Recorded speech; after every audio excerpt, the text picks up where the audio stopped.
another thing, I can only think outside the boxes that I know that I'm in. Like, it's hard enough to get through whatever you're getting through, just life in general. People will tell you, you got to think outside the box if you want to.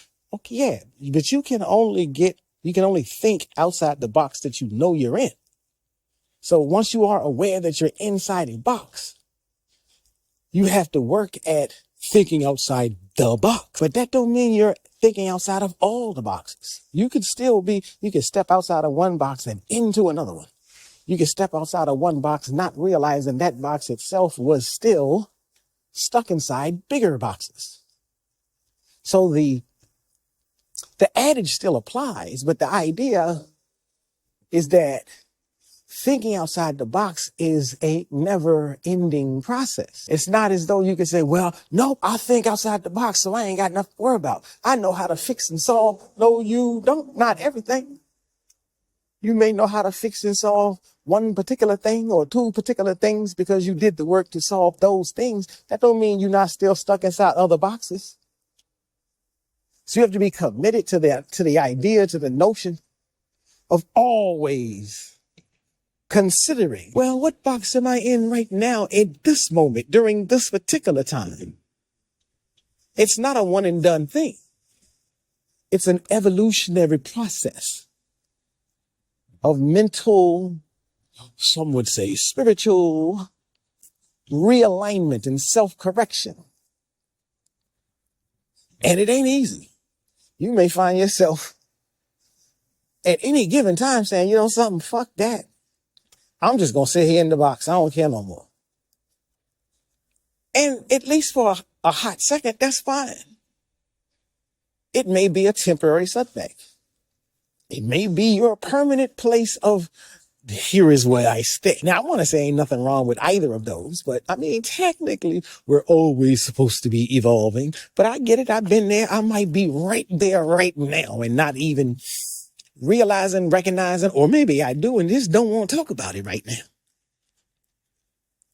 So give yourself space, give yourself grace, because you never know. You just always have to be probing and thinking about whatever your perception is, whatever your perspective is. There go that word again, the proper perspective. Whatever your awareness is in any given situation and circumstance, just ask yourself,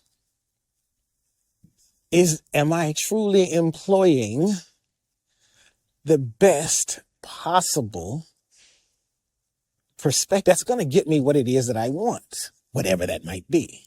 I can't give you any particular examples at this moment because I just don't have them. As I tend to say when I'm doing these walk-in talks, morning musings, and etc., like I'm just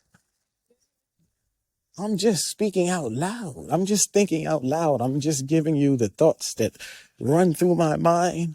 So I call them spiritual downloads. Now, I can't quantify that. But no matter what it is that you're doing or experiencing or involved with, just ask yourself, are you in disgruntled mode?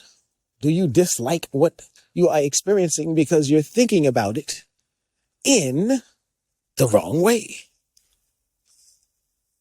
You could be trapped in your own prison because you refuse to look at things, other perspectives. And like I said, I get it. We all do it.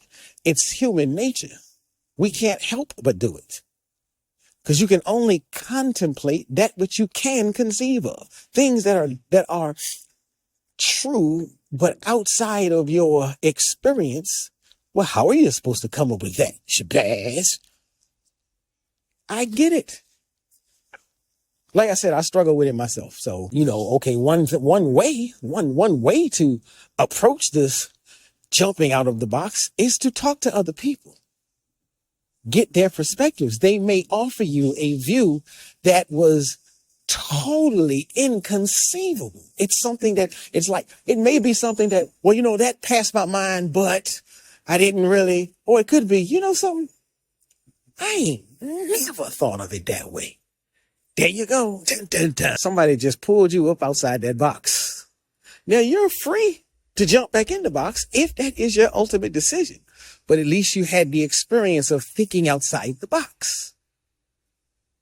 And if you don't jump back in, you may be able to take that as a psychological tool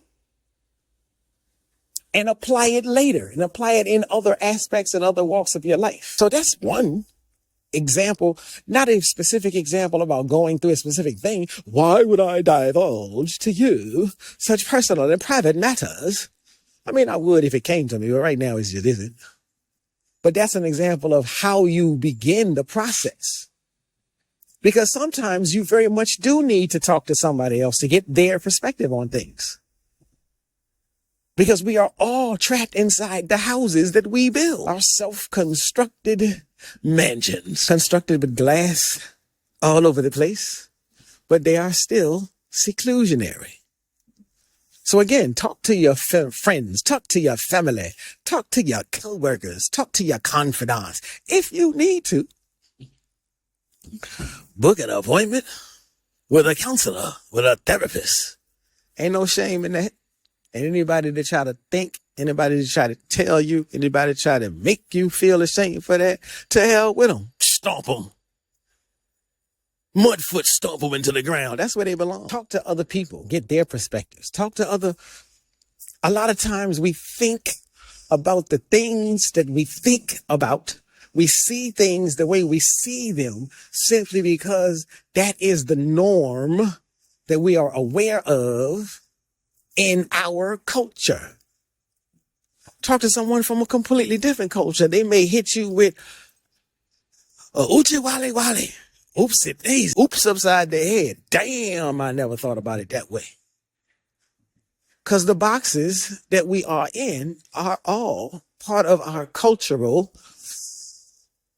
baggage, our cultural clothing. And it's okay to change clothes every now and then. Slip into something more comfortable. Step into a Slim Jim. Y'all get the point. Y'all get what I'm saying.